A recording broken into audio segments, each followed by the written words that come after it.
E vamos agora para o nosso terceiro tópico dessa apresentação, que é o transporte sem conexão, ou UDP. Então, o UDP é a sigla para User Datagram Protocol. Ele é definido na RFC 768 e é um protocolo de transporte da internet sem luxo, né? Ele só tem o básico. Ele é um serviço de melhor esforço. Basicamente, o que ele faz é acrescentar multiplexação e demultiplexação ao protocolo IP.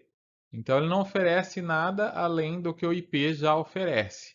Pacotes podem ser perdidos, pacotes podem ser entregues à aplicação fora de ordem, porque é assim que o IP trabalha. Então, o DP ele só acrescenta aí essa camada de multiplexação e demultiplexação sem acrescentar nada com relação à confiabilidade, entrega em ordem, né? Quem faz isso é o TCP, o UDP não faz isso. O UDP também é sem handshaking, tá? Ele não precisa ter o estabelecimento de uma conexão antes de enviar dados, né? Você manda o pacote UDP já com os dados, não tem uma conexão, não existe o conceito de conexão em UDP. No TCP você tem isso, né? Você precisa abrir a conexão, como a gente viu, né? A gente abre a conexão, envia os dados, recebe resposta, tal, depois você fecha a conexão. O UDP não tem isso. Cada pacote é um pacote por si só. Ele vai ser enviado e vai, né, provavelmente ser entregue, pode ser que ele se perca, né? E não é esperado que haja uma conexão aberta antes, nem que se feche essa conexão depois, né? Cada pacote vai por si só, independente dos demais. Então, assim, pode parecer, por que que alguém vai querer usar o UDP, né? Se ele não oferece nada, né? Se ele, né, o TCP não é mais confiável, o TCP não. Mas existem alguns casos de uso em que o UDP é mais interessante. Então, como eu falei para vocês, né, o caso das aplicações que usam fluxo multimídia, tá? Elas são tolerantes à perda e elas são sensíveis à taxa. Então, você está lá fazendo uma videoconferência, por exemplo, o que você quer é uma comunicação que não tenha latência muito alta, senão inviabiliza a conversa, certo? E ok, se você perder um pacote ou outro, pode dar ali alguma falha ali na voz, mas em geral você vai conseguir compreender assim mesmo o que a pessoa está falando. O que não é vantajoso é você ter um pacote eventualmente perdido e ele ser retransmitido, porque ele vai chegar depois do momento em que ele já deveria ter sido reproduzido. E aí ele já não serve mais para nada. Então, nesse caso, o UDP é mais interessante, né? O UDP é interessante porque ele, se perder um pacote, ok, né? Deixa quieto e continua o uso normal. Você não tem essa sobrecarga da retransmissão, você não vai atrasar o recebimento de novos pacotes, porque tem um faltando e aí vai ficar fora de ordem, né? Então esse tipo de coisa não funciona bem para esse tipo de aplicação multimídia, jogos, etc. Então, nesses casos é melhor usar o DP, né? Sempre que possível, o UDP é usado, ele dá um controle maior, né? Além disso, ele não fica sujeito a controle de congestionamento, ele tem uma série de, de funcionalidades aí, né, que não funcionalidades, né? Ele tem uma série de atributos que o TCP não pode oferecer justamente por trabalhar com conexões com confiabilidade, né? Então ele tem uma latência maior. No caso do DNS, né, que a gente estudou aí na última apresentação, ele usa o DP na camada de transporte. Por que que o DNS usa o DP? Justamente porque ele é um protocolo de consulta e resposta, né? Basicamente, você vai, olha, qual que é o endereço IP que corresponde a este nome de hospedeiro? E o DNS vai e te responde. Se fosse necessário abrir uma conexão para isso, demoraria o dobro do tempo, porque você precisaria enviar uma mensagem para abrir a conexão, receber a resposta, e aí na terceira via do handshake é que você enviaria junto a sua requisição DNS. E aí você receberia a resposta, né? Depois de duas idas e voltas, você estaria recebendo a resposta. E aí você precisaria ainda fechar essa conexão. Trabalhando em cima do UDP, o DNS só precisa de uma ida e volta. porque nessa ida já vai a requisição e na volta já vem a resposta. E não precisa fechar conexão nenhuma.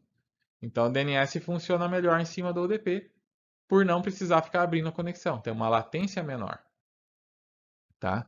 Ah, mas isso quer dizer que se o pacote DNS for perdido, ele, né, não vai ser reenviado. Isso não é ruim?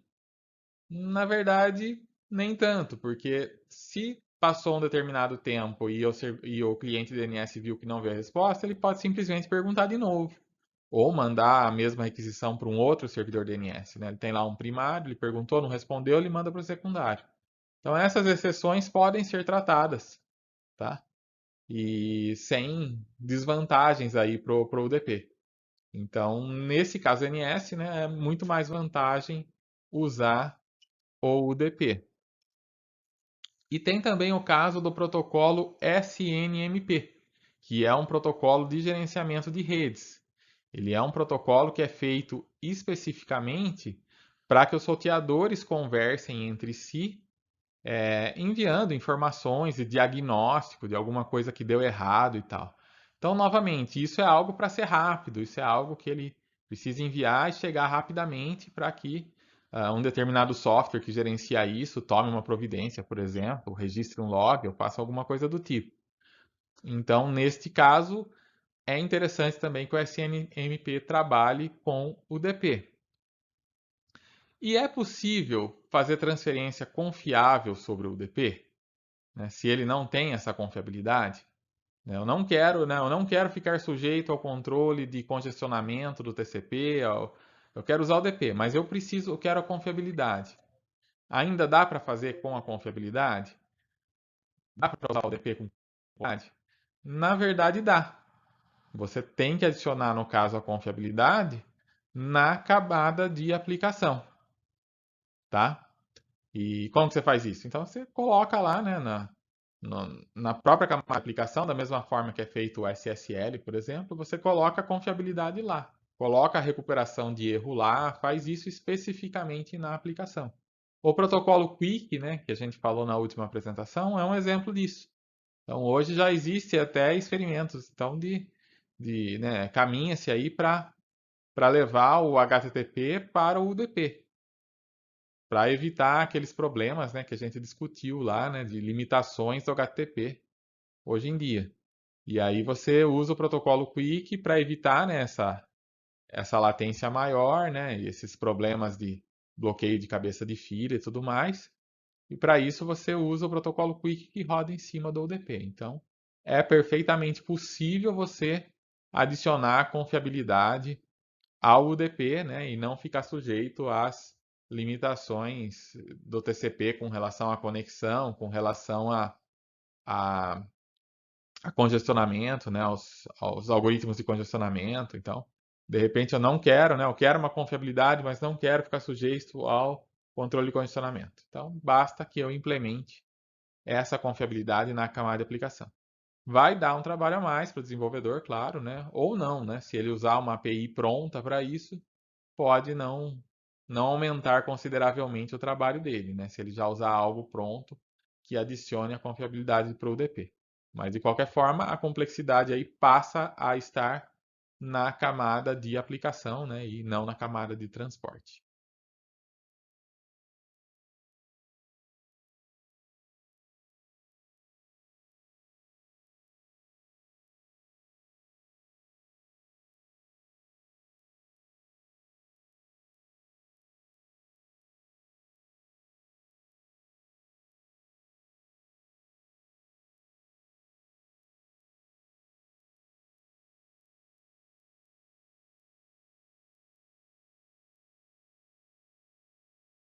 Então esse é o cabeçalho de um segmento UDP, tá? Esse daqui. E aqui é a carga, né? Aqui é a mensagem da camada de aplicação. Então tudo que chega da camada de aplicação, o UDP coloca dentro de um pacote de um segmento como carga e acrescenta os seus campos de cabeçalho. No caso, porta de origem, porta de destino, tamanho e soma de verificação. Cada um desses campos tem 16 bits. Porta de origem e porta de destino vocês já conhecem, a gente já viu para que serve. Tem também um campo tamanho, que também tem 16 bits, que ele informa o tamanho em bytes do segmento inteiro. incluindo o cabeçalho, tá? Então isso é importante para você saber aonde esse cabeçalho, onde essa carga termina, né? O cabeçalho tem tamanho fixo, você sabe que ele sempre vai ter 64 bits, né? Mas a carga tem tamanho variável, então através desse campo tamanho você sabe o tamanho exato aqui desse segmento. E por fim tem a soma de verificação, a gente vai falar mais dela nos próximos slides, mas só para adiantar, ela serve para verificar se o segmento chegou íntegro. Ah, mas o DP não cuida de verificação, de integridade, mas a soma de verificação ele tem, né? O básico ele faz. Ele não vai corrigir erros, ele não vai pedir retransmissão, mas se ele observa que está corrompida a informação aqui dentro, ele pode informar isso para a aplicação, ele pode jogar esse segmento fora, tá?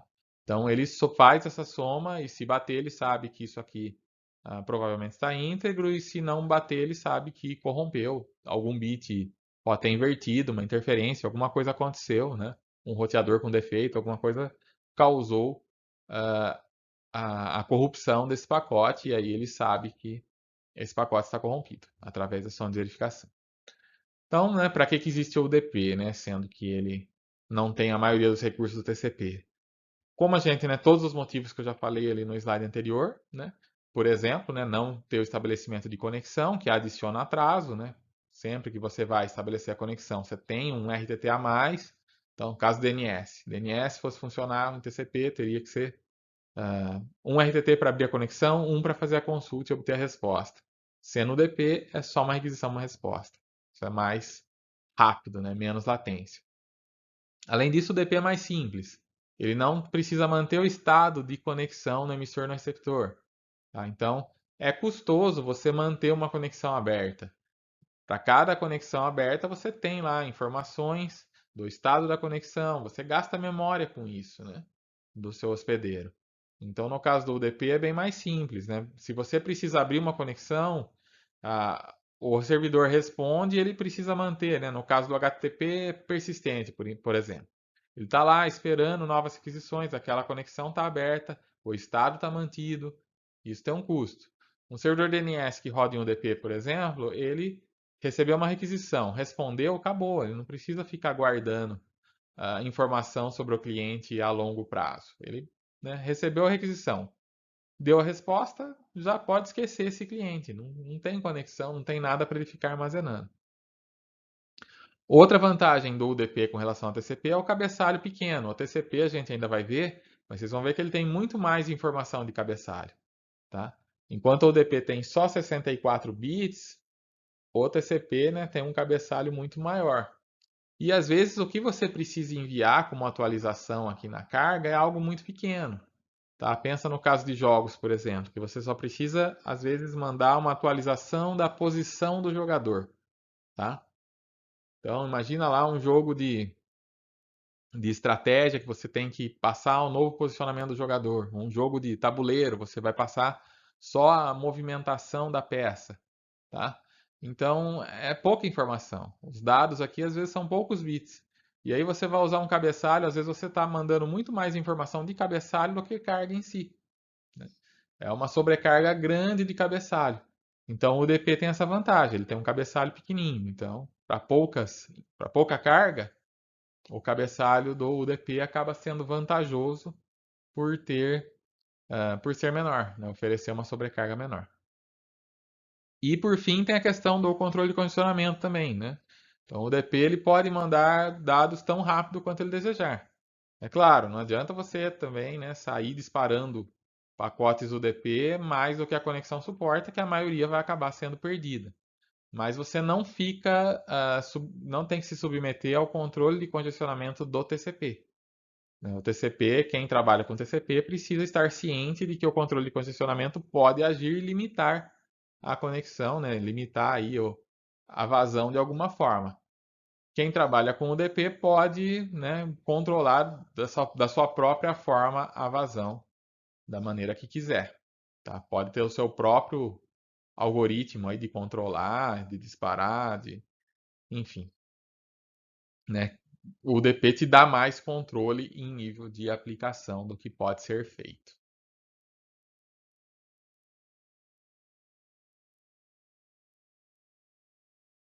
Então, a soma de verificação do UDP serve para detectar erros, como, por exemplo, bits invertidos em segmentos transmitidos. Né? A gente pode pensar, mas para que fazer isso, né, se esse tipo de verificação já é feito em camadas inferiores? Vale lembrar que o TCP/IP ele funciona em praticamente qualquer camada de enlace. Basta que essa camada de enlace ofereça uma interface com o TCP/IP, ele funciona. E não é toda camada de enlace que faz verificação de erro. Então, né, você deve fazer esse tipo de verificação na camada de transporte também. Além disso, um erro pode ser introduzido em um roteador com algum problema de memória, por exemplo. Né, o roteador está na camada de rede. Ele, na hora que ele armazena o pacote, antes de retransmitir, ele pode, né, corromper esse pacote, introduzir um erro. E aí, né, como é que fica? Então, é por isso que o UDP faz a sua soma de verificação. É um princípio de verificação fim a fim, tá? Entre emissor e receptor, independente da rede. Ele não confia na rede. A gente não sabe que tipo de enlace que pode ter no caminho. Quando eu mando um pacote pela internet, eu não sei se esse pacote, até chegar ao destino, se ele vai passar só por enlaces confiáveis, se ele vai passar por Wi-Fi, por Ethernet, por fibra ótica, por cabo coaxial, não sei, né? Então eu tenho que assumir que não é confiável. Ainda que seja, eu assumo que não é e eu vou fazer essa soma de verificação de qualquer forma para saber se esse pacote não foi corrompido. Essa soma de verificação é algo simples, né? É uma soma justamente porque soma é algo que o processador faz rapidamente. Porque você imagina, são vários pacotes que numa rede de alta velocidade, quantos pacotes não estão chegando ali ou saindo a todo momento? Então tem que ser algo rápido de se fazer. E a soma, porque isso é feito em software tipicamente, então essa soma, por isso que se usa uma soma, né? Uma soma que é algo que não é computacionalmente custoso. Para fazer essa soma, o emissor ele pega o conteúdo do segmento, incluindo os campos de cabeçalho, e trata eles como sequências de inteiros de 16 bits. E ele vai então fazer uma soma de verificação, ele vai adicionando essas sequências, todas essas sequências, com um complemento de 1. E o resultado vai ser colocado lá no campo de verificação do UDP. Tá?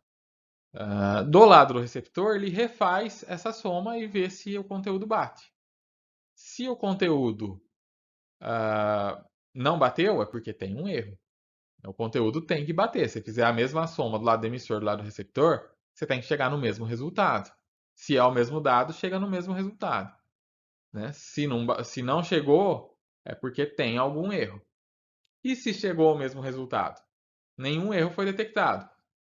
Mas isso é uma garantia de que não tem nenhum erro? Então, pensa um pouco sobre isso e a gente já volta a falar desse assunto, tá? É garantido? Se a soma bateu, é garantido que não tem erro? Pensem aí.